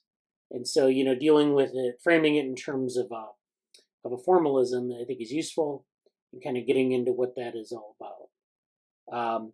And so we have not just a system, but a network of connections, feed forward and feedback. So we not only have something that isn't like explicitly causal, although, we can also talk about maybe the role of causality in um, in cybernetics, which is a debated topic as to what the causality, whether it's capturing like reciprocal causality or if you're actually capturing like linear causality or whatever. But there's probably maybe that can be added in later. But anyways, this just kind of goes over sort of an introduction to the directed graph nature of cybernetic models. You have your feed-forward models, which are you have a box with an arrow to another box, or a feedback where you have a box with an arrow to another box and then an arrow back to that original box. So when we're talking about our directed networks, they usually look like this, where we have an input, we have a box, we have an arrow to another box, and then an output. And so you can think of this as an input-output system, and then we might have a feedback here. We might have maybe another element up here, which gets another feedback, and then some sort of signal going down to this element. So we can structure these in different ways, but they're basically a directed network going from input to output. And so this is the kind of thing I wanted to sort of start off with. It's like a way to like look at these kind of models. And then aside from that, of course, we have, this is an abstraction of a larger system. So we have to make that system discrete, and so we have to discretize the system, but we also have to make the relationships discrete. So in other words, you have to basically capture feedback, whatever that looks like. And so that's something that requires, maybe it could be like a continuous measurement, but you have to capture that, feedback is like this specific mechanism. And so, there are all these different issues of causality here, and we can suss that out. But that's I think maybe a little bit later in the paper in terms of the vision of what this should look like. Are you going to include, or does 2 include a hypergraph? Maybe it could. Let's see. So let me make another link here. Okay. Yeah, so C would be like, yeah. It's I mean, we can come back to this, but Yeah. Just thinking some about computational irreducibility in biological systems. So how Wolfram can inform Levin. Oh yeah. So like, what does the abstraction look like? Maybe. Yeah. All right. So yeah, and then we have directed graphs, and then we have hierarchical networks, which are multiple hubs over time. So if you have this system, this is an I/O system that goes in and out. Essentially, a signal goes in, it gets processed, and then there's an output. And you could have like, some storage in here so that you have an input and output that could be linear, another one that could travel around this network for a while and come out. And then, that's something that, because it's always ordered towards the output, it would accumulate at the output. But a hierarchical network would be maybe something like where you have multiple nodes here that have like their own, like the role of these nodes change over time. So like if you go and you look at the input-output system, you might have an input-output system where the importance of these nodes would change over time. So this node might, for example, be getting feedback at time 1, and at time 10 this might disappear, and you might have an input or a feedback maybe at a different point in the network, like this at like time 10. And so the topology would change over time, the importance of different nodes would change.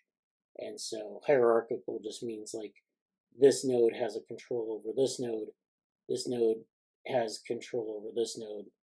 I mean, things, get maybe summed here where they wouldn't get summed here. So it kind of forms a hierarchy. In this case, you have a heterarchy because the structure of the network is changing over time.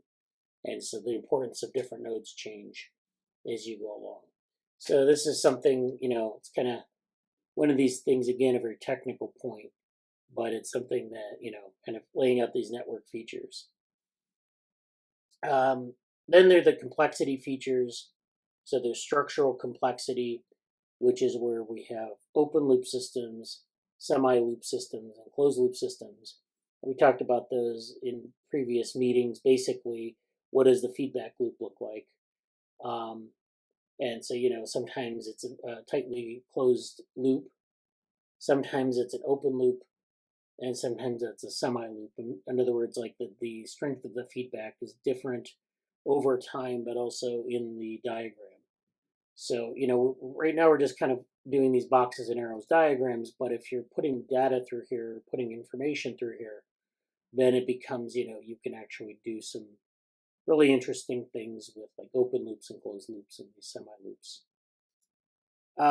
Then there's depth complexity. So actually this is where I kind of put in this information about causality, that you have both causal chains and deep processing.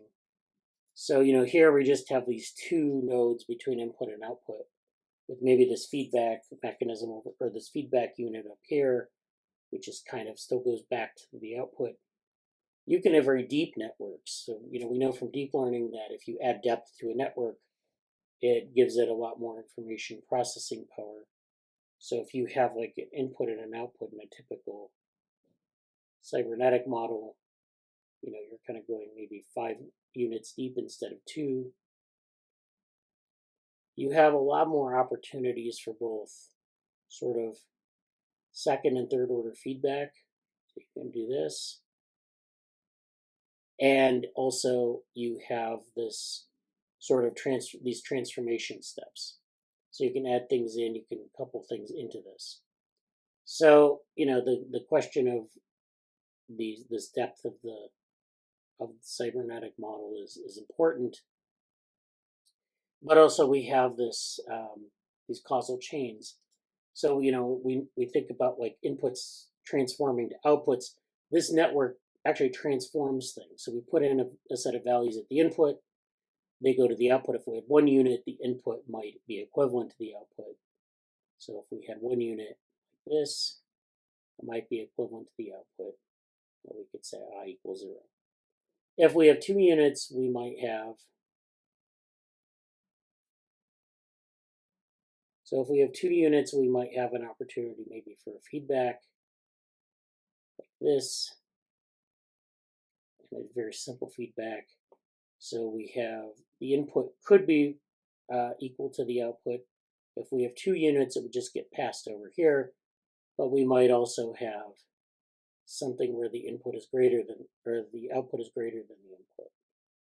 Because we have this feedback that's putting, maybe it's positive feedback that's putting information into the input, additional information into the input. So if we're relating these two elements, they get information at different points in time. This one's processing the information from T0. This one's processing the information from T1. This is feedback from T0 or part of maybe T0 being transposed onto T1. So 0 would be greater than I, or output would be greater than input. We can also have input being greater than output. If we have negative feedback here, we can then take away from these inputs at the next time point. And when they accumulate at the output is less than the input. So we can have these sub and super additive aspects to the model. So, that's what I'm thinking about in terms of formalization, in terms of complexity, in terms of network features. And then finally, formalism and abstraction features. This is where we get into what the assumptions that we're making. So, one of them is that we have these discreteness and pathway assumptions. So one of the things about the early cyberneticists is they thought of this as like a universal language of systems. And a lot of systems approaches are like this, where they have like a language of systems. So any system you take, if you took an ecosystem, if you took like an information processing system in computer science, if you took a biological system, a set of pathways, you might represent them all in this way. You have your units of analysis in these boxes. You have your arrows that define the direction of interactions. So, this box, it gives something to this box or interacts with this box in a unidirectional way. And so you can, use this language to sort of describe your interactions and so that everyone can understand what's going on. And that's one of the reasons we use these models.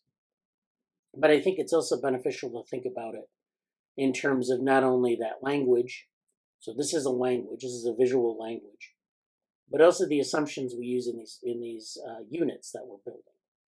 So when we draw a box and we assign something to that box, that's a choice that we make. And whatever we assign to that box, not everything we assign to a box is equivalent. So, we could assign like a gene to that box, or a part of the brain to that box, or a behavior to that box. They're all different things qualitatively, but we just put them in boxes and say, this has an effect on this. Well, that doesn't tell us a lot. It's very information poor because what is that relationship? It's not probably a single relationship. And in any case, those are two different kinds. So this is where, we could use some thinking, philosophical thinking, some sort of epistemological thinking about this. What is going on in these boxes and what are going on in these relations. And, maybe this is just kind of a heuristic model. In other words, maybe there are better ways to think about how to present a cybernetic model that preserves a lot of these properties, but also, doesn't reduce things down to like discrete units or, this sort of discretization. And then that leads to 2, which is formalisms, compatibility with the world. So we have this notion of universality here, where these models can be applied to any system, whether they be biological or social or technological or whatever. And this is the same assumption we make in complex network theory, that we can use a network structure to model anything in the world, whether they be brain networks or gene-gene interaction networks or social networks or transportation networks. It's basically that single language of nodes and arcs or nodes and edges, and then that captures a lot of what we're talking about. And so this is speaking a little bit to Morgan's point about hypernetworks, because hypernetworks are a little bit different. Hypernetworks don't model like nodes and edges explicitly. You have like a node and an edge. So you might have a network where you have a very simple triangular network with 3 nodes and 3 edges. The edges are the interactions. The nodes are the objects. And so that's a pretty simple model. But in hypernetworks or in hypernodes, you have a node like this. And then inside that node, you have multiple subnodes. So this might be capturing something like a social grouping. And then within that, you have individuals. And those individuals are diverse. That's a different unit of analysis. And then that hypernode is connected to another hypernode where you have all these different individual constituents. And there's, nominally you define this as an edge between the hypernodes, but all of these nodes have edges to their neighbors in this hypernode, this other hypernode. So you have all this set of relations here that exist. And so you see that you have this multi-scale representation. You can just treat this as a hypernode or as a collective thing, as a population mean. And those two things can be connected, where you can take the individual units and connect them and use this set of edges or this set of arcs as like a class of thing that you can then, formally represent mathematically. So this would be like an entire set of edges instead of just a single edge. So it gives you more flexibility, but it also, it's a lot more complicated of an analysis. In any case, the point is that our choice of formalization and abstraction affects how we sort of can capture what's going on in these systems. And so then the third point is, how are abstractions functional and useful? So, are these functional and useful abstractions that we're building? Sometimes they are and sometimes they're not. We really have to think about how we apply it. And then I think I put a note in here about Worosh's non-dual space, which was something we talked about, but we'll have to revisit that, as well as the rest of these points. This is just an outline. And I just wanted to give some flesh to that, those conversations and what we've talked about in the past and so forth. Yeah, for sure. Yeah, thanks for putting that together. I imagine we'll talk more about that like Saturday, and the group too. I Yeah. haven't yet, so it'll be cool to think about it. Yeah, I think it'd be nice. I think it's nice to have a little structure what we're looking at, for sure. So yeah, thank you.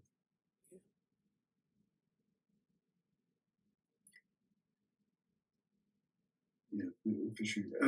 I was just again thinking about the Wolfram Physics project and how their use of the hypergraph as fundamental, like how, yeah. So I haven't really gone into their particular physics project, but from what I understand it, that it's it's turning things on its head in the sense that, like, even though you think of the hypergraph as more complicated set of relationships, that there are things that are best understood or can only be reduced when you have that as the fundamental relation, abstraction kind of relationship. I don't know if I'm saying that well, but Yeah. And yeah, I would just like to. I'd like to pursue that because, again, I think they've made enough progress that there would be something interesting there. For again, like you're talking about, updating cybernetics for the it's the 21st century, or and again, like, it does, in many ways, it does sound like what they are doing, and I've been thinking that it's useful to think about computational irreducibility, with regards to Levin's, redefinitions of biology as a way to understand the his difference from reductionism. That it's not like you get down to some fundamental layer and it becomes spirit or something. Yeah. Something magical. It's that there's a that there's a profound complexity at that base layer that the only way to examine it is to let it run. Yeah. So to speak, if that makes sense. Yeah. Actually, if you go back to this diagram here, this is the hyper, like the hyper network or two hyper nodes. If you think about this in terms of like swarms, we talked about this, I think, on Wednesday or Thursday. This is a flock or a swarm, and there's a computational irreducibility here, where like we talked about how in swarms you have these collective units interacting here, and then they're interacting maybe with this other, maybe this is like the swarm in one time point, this is a swarm in another time point, and these edges tell you like kind of where the interactions are between individual birds or whatever in the flock. And then the thing is, you can't reverse engineer that, so I can't go back and create a network like this that's necessarily useful. I need to create something like this where I can capture these interactions or these potential interactions, and then like I have to do this in a way that's like can capture the macro state, but also these micro states at the same time. So that's, I like that idea of like having this sort of idea of like emergent phenomena and how you might capture that in a, yeah. Yeah, for sure. Again, I feel like actually diving into their physics project to some degree, to at some depth, would be useful, like you said, like for thinking about multiscale, Right. Because it's definitely what they're, Yeah. They also talk about what they call multi-way networks, which I didn't bring up but that's basically where you have different processes, and that might be interesting to revisit as well, because you have these forward processes of feedback, and we have this language, and multi-way networks actually has a formal language for that as well, but that's something that isn't really terribly integrated with cybernetics, at least the way we think about it in terms of the language, and so it's sort of decoupled but sort of similar. Yeah. Sure. But I mean, that's that's kind of the point, though, right? Is that like it will be different, right? Like there was a needed simplicity in the 40s. Yeah. that we need to bring in a lot of new ideas. So this is Jesse. Yeah. I think I'm just gonna allude to it. So if I see this again one day and think about stuff, it's there. I don't even want to mention it because it was one of those like social media conversations about a field, and it's like, okay, well, a lot of people have kind of taken these particular ideas about it, and it's like, well, I'm only interested in looking at things from this viewpoint. And if it's not from this viewpoint, well, I think it's all trash. Because this is the only viewpoint that's worth it. Like, okay, sure, whatever. I wasn't involved in it. Someone actually mentioned to me, he's like, oh, you know about cybernetic stuff, right, Jess? I'm like, sure. And so I looked at it like, okay, this is cool. But I think what Morgan was saying, I think the tail end of the discussion we're having right now is really on point. The only thing of substance I feel like I want to say to it is, yeah, I think capturing the macro and the micro states, moving towards that, the new ideas for like 4E stuff, I think I'm excited to continue on that path. Well, I definitely think that this relates to ideas about again trying to turn trying to create that anatomical compiler requires is going to require that kind of Wolfram hypergraph complexity. You've got so many, just in terms of the interesting work from Basel on the regulome, in terms of networks of gene regulatory networks, right? And relationships between the cells, their lineage, their proximity, their their long range connectivity. It'd be so easy to get the kind of large hypergraph network that you see in physics, in the Wolfram Physics project. In a very small number of cells, just interacting, right? Yeah. And yet, like that is, some from that complex set of relationships, there is a macro scale order that emerges, and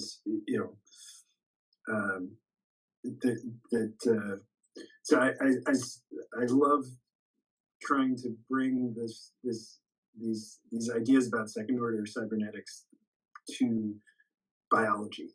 Yeah, it's one thing I didn't put in the outline is the first and second order, or like exploring different orders. So I guess I could put that in here. Yeah, I mean, I would like to be clearer on them, and I've certainly tried to, again, like start with physics, start to think about, you know, models that work in physics that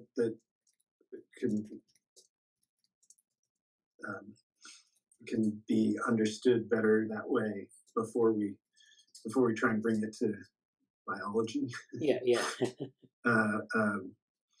And again, like, do recommend that talk on LLMs for biomedical data, just in terms of his distinctions. Again, like I think it was nice that he was coming from almost an anthropology perspective. Again, I forget his exact background, but you know, he's neither a data scientist nor a biologist, and it is that the one? Yes. Yeah. Yes, Raphael. Yeah. Do they say? Right. Yeah, director of the Humanities Data Science Collaboratory. Okay. Oh yeah, PhD in cultural anthropology. Okay. Yeah. But anyway, always best to start with physics and then Yeah. Your physics envy and then go towards. Right. You know, but it'll be easy, you know, to find those kind of layers of complexity is going to be easy in this the you know, spatial omics. Right. Yeah. That's great. Yeah, that was very good. A very good conversation. I think that'll move that forward quite a bit, and then we can, you know, keep revisiting the outline and see what we can sketch out and get it. You had another one too that you went over. Oh, the one last week. Yeah, that was for the special issue of the Royal Society. Remember the one we talked about with AGI? The Adam Saffron world models. Yeah. And world models. Gotcha. Yeah. So that one would probably be first priority since they want like an abstract in March. But this is more of a kind of a revisitation of, this is kind of a more general thing that we would maybe work on, you know, gradually and kind of get it, because, you know, we're working on the cognition future stuff as well. We're trying to build a paper there. And so, yeah, it's definitely, but getting all these like outlines and everything organized is the first step to getting all that. I would certainly love to have a kind of focused meeting on the world models. You know, kind of. I mean, we're still at the idea stage. Yeah, it's like you got to flesh everything out. But you know, I mean, I still need to read that properly. If you want, I mean, I'm open to putting some time on a Wednesday night to do that. Kind of fits in space. I'm not particularly concerned, but I think because it's soon enough going to be February, so maybe some other week night, and then next Saturday. I haven't focused entirely on that one yet, but I feel like we probably should, because that one will be soon. Yeah. Yeah. Well, that would be great if you wanted to have a special one too. I'm not against that. I did notice, and I put this in Cognition Futures, that Danny Bassett had a paper on you know, divergence. Yeah. yeah, I thought that might be relevant after our conversation. Yeah, that one looked really good. I didn't get to look at it yet. It somewhat related to the again, because they're coming from neuroimaging, it was some overlap between what I was talking about in terms of not focusing on group results and instead allowing the differences in strategies or differences in activations to be the focus. Mm-hmm. But I haven't. I'd love to read that in depth too. Yeah, that's great. Okay, so for the final 10 minutes, I had a little bit of a thing that I think I mentioned it in Wednesday's meeting. This is actually something to do with cybernetics, and so I'm going to go to that. So this is actually, this was a blog post which we'll talk about. This is from Statistical Science, Causal Inference, and Social Science blog. But this actually was also on Twitter, X, or whatever it is. Is Gelman? Yeah, Gelman, Andrew Gelman, yeah. Uh, And then, Maxim Roginski, who's a control theorist, actually talked about this in a post. So this is like the response to this blog post. So Andrew Gelman, he says, a feedback loop can destroy correlation. This idea comes up in many places. And then he has the link to the blog post, which we'll talk about in a minute. But Maxim Roginski, he's a control theorist, and he kind of made some comments here that I found intriguing and are worth thinking about in context of this blog post. So he says the whole Milton Friedman's thermostat thing, which is sort of the idea that, if you have a free market, an unfettered market, and the invisible hand will be self-regulating. And, there's this efficient markets hypothesis, which states that, markets are naturally efficient and don't need regulation and all this. And so this is one of the things that came out of cybernetic thinking, and so that's what he's referring to, I think, with Milton Friedman's thermostat. The whole Milton Friedman's thermostat thing is hilarious because the idea that feedback control can destroy some correlations. So the idea being that you have these loops, feedback loops, that when you have data coming in, and say it's two variables coming in, and you're looking at the two variables, and then you're providing feedback. That feedback can, do things like amplify those variables, or they can smooth them out, and so they can destroy the correlations in that way. And so, and this is all abstract, thinking abstractly about a system. So this would be if I just did this with variables, you could clearly see the thing, but if you're modeling a system where you have feedback of processes, or a process where there's feedback to some earlier part of the process, it's a little less obvious. But anyways, what he's saying is that there's this idea that feedback control can destroy some correlations, at least, is obvious to any control engineer. And it has been obvious since the Bell Lab days of Bode and Nyquist. So Nyquist, in particular, was interested in sampling rates and aliasing of signals. And so they did a lot of work on this in terms of signal processing. So this is interesting. And then he says, for example, one of the roles of properly designed negative feedback loops, which are where you're providing, you either have an absence of feedback or you have a negative signal, which modifies your original signal, is disturbance rejection. So this is where you're kind of smoothing your signal, you're rejecting disturbances. This is steady state maintenance of a given set point, despite external disturbances. So this is where, you might maintain a temperature with a thermostat. And if there's signals coming from the environment that are disturbing that, then you ignore them. So there are different strategies in control theory you can use to modify to modify your feedback loop to reach a given set point, which is that output value here.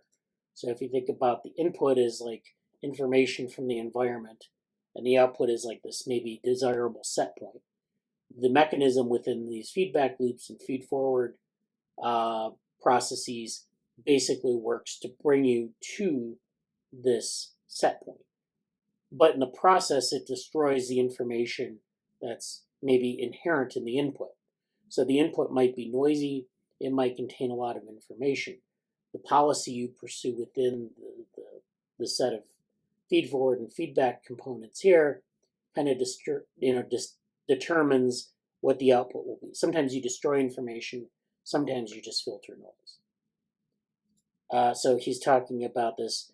In the case of a thermostat, disturbances arise when you open or close doors and windows, etc. So you're changing the temperature by modifying the airflow in the room and the temperature, and the thermostat just ignores that and tries to hit the set point. So it doesn't, there are different strategies you can use. When the transfer function from disturbance input to the controlled output is negligible compared to that from the set point to the output, this is what PID control is for. You have disturbance rejection. PID control is a tool in control theory. It's a certain policy that you use for your feedback loop, and it's a very common mechanism. You have disturbance rejection, which is the absence of correlation between disturbance and output. So this is where you don't take the disturbance into account with respect to the output. However, the vanishing of correlations is an external attribute. The control signal will be correlated with the tracking error. You don't need cybernetics for this. This has been bread and butter of control engineering for a very long time. So this is something we know from control theory. It's very well known. If you're modeling these kind of systems using a PID controller or something, you can kind of figure this out. But in say the social sciences or in the biological sciences, this is sort of something that people have kind of stumbled upon. And it's not really part of the, maybe it should be part of the conversation, or at least front and center when we talk about feedback and other things like that. So this is a feedback loop can destroy correlation. This idea comes up in many places. This is now the blog post. The people who go by slime mold, time mold, I don't know what that is. That's probably a group of people reading the blog or something. Right. Some people have noted that not only does correlation not imply causality, no correlation also does not imply no causality. So it means that, we always say that correlation doesn't equal or is not equivalent to causality. So if you see a correlation in nature, it doesn't mean those two things, one thing causes the other. They just coexist because they're in the same place at the same time. They don't necessarily have an effect on one another. And, this is something, of course, we have statistical tests for, but with causality, we don't really ever get to the cause of things. We know if two things are correspond with each other at a statistically significant level, but we don't necessarily know if they're causal. But we can also say that no correlation also doesn't imply no causality. So sometimes two things aren't correlated, but one might cause the other.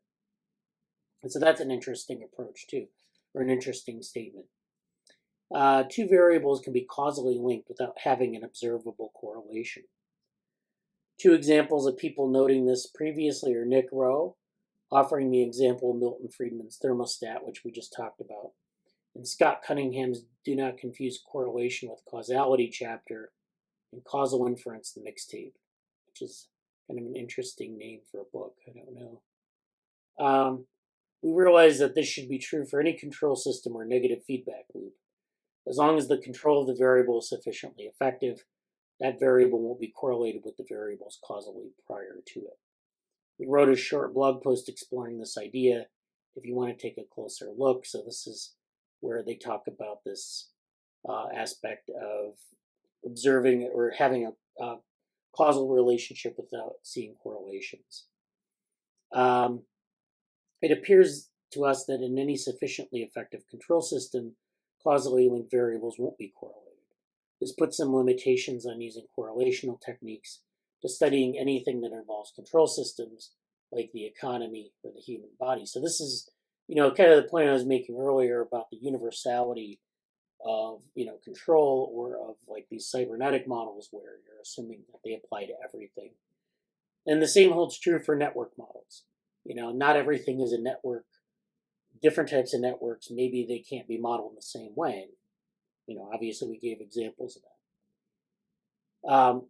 Stronger version of this observation, that the only case where causally linked variables aren't correlated is where they are linked together as part of a control system, may also be true. So if we talk about causally linked variables not being correlated if they're part of a control system, if they're part of the system where they're different boxes, and they aren't necessarily correlated because feedback is putting in or destroying information in the intermediate steps, then that's fine.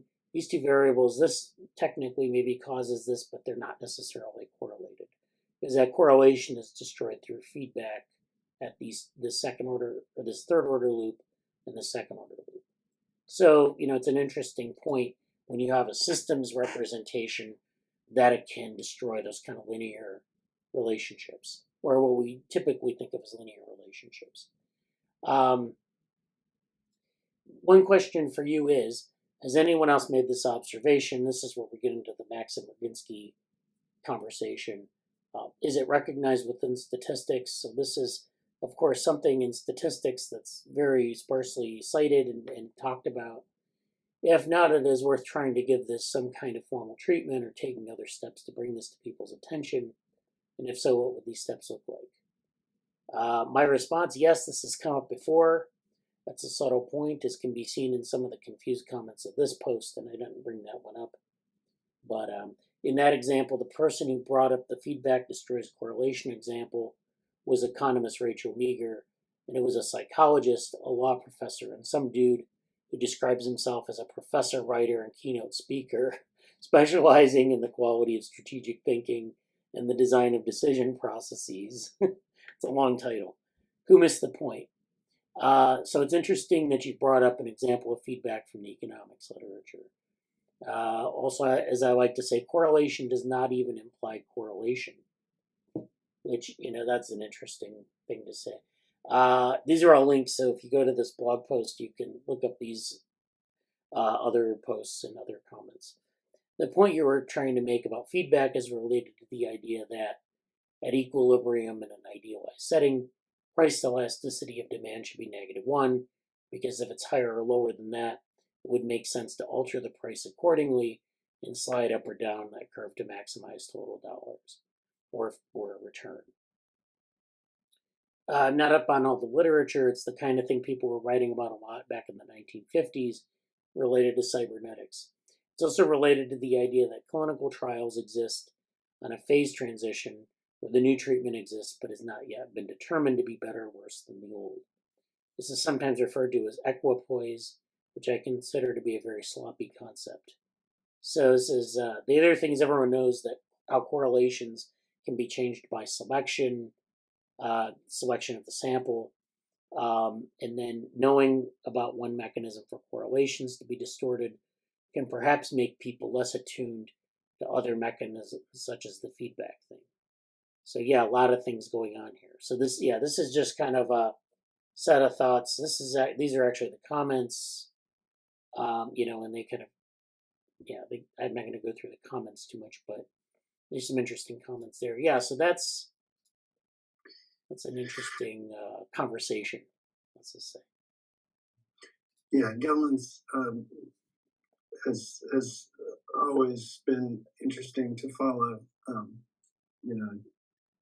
Again, I think someone who's technically in political science, but definitely started as a physicist. Yeah.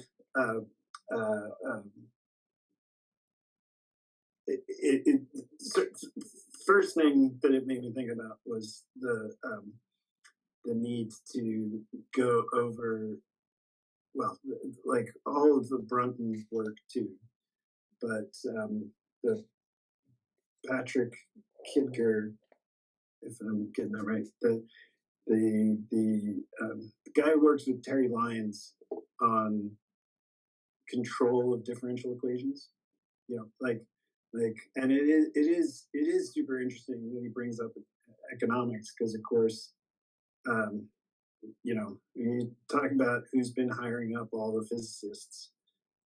It's not been CERN. it's, it's basically financial quant Oh yeah, quants. companies that have been hiring up all Right. the rocket scientists. Is that great? People who can calculate trajectories. Yeah. There's a great scene in Margin Call where he's like, "What did you do your?" He's asking the analyst, "What did you do your PhD on?" And he's like, he said something. He's like, "So basically, rocket science." Yeah.